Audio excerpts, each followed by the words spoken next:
बच्चों, आज हम आपकी पुस्तक हिंदी व्याकरण कक्षा 1 के पहले पाठ का अध्ययन करेंगे।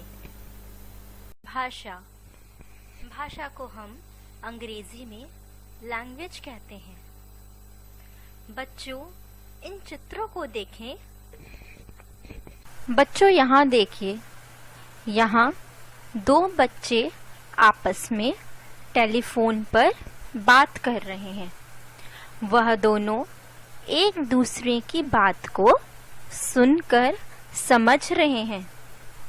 तो बच्चों, यहाँ पर मौखिक भाषा का प्रयोग हो रहा है। अब बच्चों, यहाँ देखिए। यहाँ एक व्यक्ति अखबार पढ़ रहा है। अखबार पढ़कर अखबार के शब्दों को पढ़कर समझ रहा है। तो यहाँ पर लिखित भाषा का प्रयोग हो रहा है। चलिए बच्चों, अब हम आपकी पुस्तक में पढ़ते हैं कि इसे कैसे पढ़ाया है। हमारा पहला पाठ है भाषा। भाषा को हम अंग्रेजी में लैंग्वेज कहते हैं।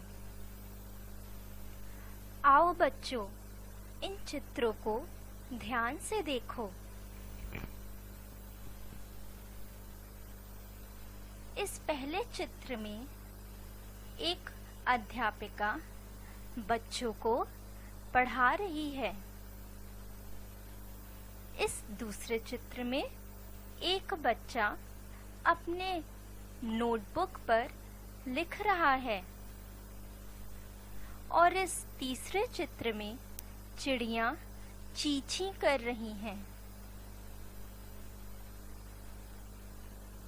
यहाँ शिक्षिका बच्चों को पढ़ा रही है। मोहन पत्र द्वारा अपनी माता को जन्मदिन की मुबारकबाद दे रहा है तथा चिड़िया के बच्चे चींची करके अपनी माँ से खाना मांग रहे हैं।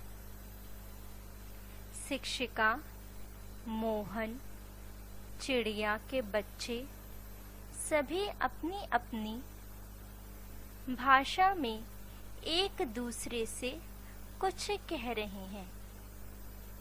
बस यही भाषा है। इसकी परिभाषा है, भाषा वह साधन है जिसके द्वारा हम अपने विचार या भाव बोलकर या लिखकर एक दूसरे तक पहुंचाते हैं। हम मनुष्य जो भी सुनते हैं, बोलते हैं, पढ़ते हैं एवं लिखते हैं, वही हमारी भाषा है। बच्चों, भाषा के दो रूप होते हैं। इन चित्रों को देखिए। इस पहले चित्र में दो मित्र एक दूसरे से आपस में बोलकर बात कर रहे हैं। एक दूसरे से बोलकर अपने विचार एक दूसरे को बता रहे हैं। इस दूसरे चित्र में एक बच्चा पत्र लिख रहा है। तो इस पहले चित्र में दो मित्र बोल रहे हैं। इसे हम मौखिक भाषा कहते हैं। और दूसरे चित्र में बालक जो लिख रहा है, इसे हम लिखित भाषा कहते हैं। तो सबसे पहले हम मौखिक भाषा के बारे में पढ़ेंगे कि मौखिक भाषा क्या होती है? जब हम बोलकर अपनी बात कहते हैं अथवा किसी दूसरे की बात को सुनकर समझते हैं तो यह मौखिक भाषा कहलाती है। जैसे इस चित्र में एक मंत्री बोल रहा है, बोलकर भाषण दे रहा है और भाषण जो वो दे रहा है वह आप उसकी मौखिक भाषा से समझ रहे हैं। यहाँ दो मित्र आपस में एक दूसरे से बात कर रहे हैं। यहाँ एक बालक गाना सुन रहा है, गाने की बोलियों को समझकर, सुनकर समझ रहा है। ऊपर के चित्रों में नेताजी भाषण दे रहे हैं। बच्चे आपस में बातें कर रहे हैं। सोनू संगीत सुन रहा है। यह सभी मौखिक भाषा के उदाहरण हैं। अब चलिए हम दूसरी भाषा मतलब की लिखित भाषा को समझते हैं। जब हम लिखकर अपनी बात कहते हैं अथवा लिखी हुई बातों को पढ़कर समझते हैं तो यह लिखित भाषा कहलाती है। जैसे यहाँ दादाजी अखबार पढ़ रहे हैं। अखबार में जो लिखा हुआ है उसे पढ़कर समझ रहे हैं। यहाँ एक बच्ची पत्र लिख रही है। दादाजी अखबार पढ़ रहे हैं। माधुरी पत्र लिख रही है। यह लिखित भाषा के उदाहरण हैं।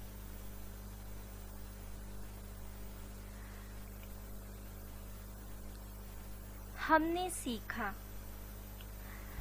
तो चलिए बच्चों, हम देखें कि हमने इस पाठ में क्या सीखा। हम भाषा द्वारा अपने मन की बातों को बताते हैं। सुनना, बोलना, पढ़ना एवं लिखना ही हमारी भाषा है। भाषा के दो रूप होते हैं, मौखिक तथा लिखित। भाषा को लिखने का साधन लिपि है।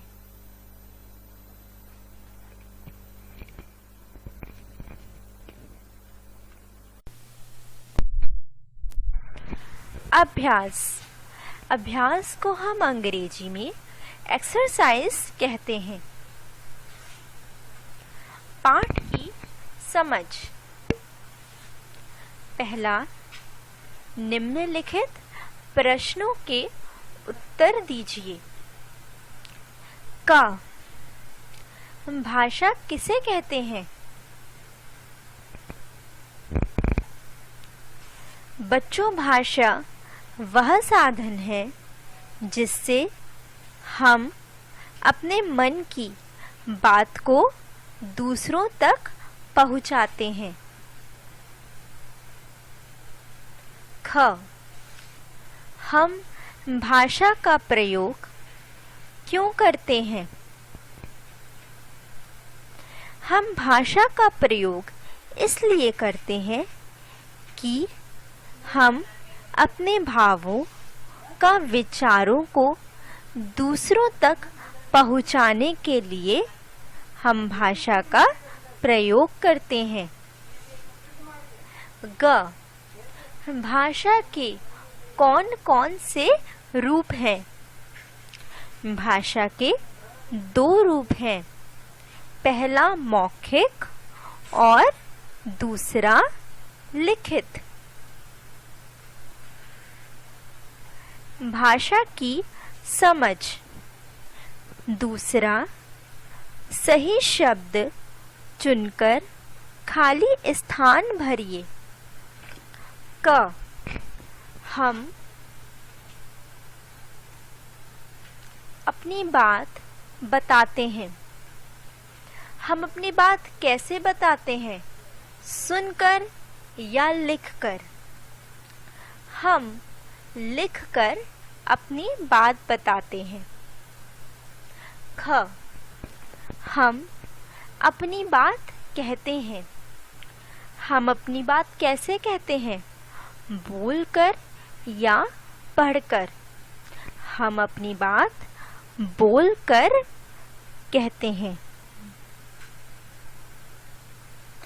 भाषा की परख। तीसरा, सही उत्तर के सामने सही का चिन्ह लगाएं। क, मौखिक भाषा है। मौखिक भाषा क्या है?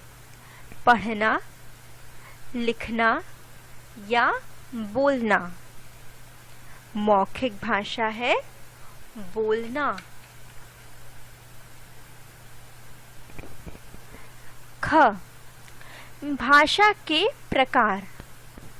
भाषा के कितने प्रकार हैं? 1, 2 या 3। भाषा के 2 प्रकार हैं। ग, लिखकर अपनी बात को कहना। लिखकर अपनी बात को कहना भाषा का कौन सा रूप होता है? मौखिक भाषा, लिखित भाषा या सांकेतिक भाषा? लिखकर अपनी बात को कहना लिखित भाषा होता है।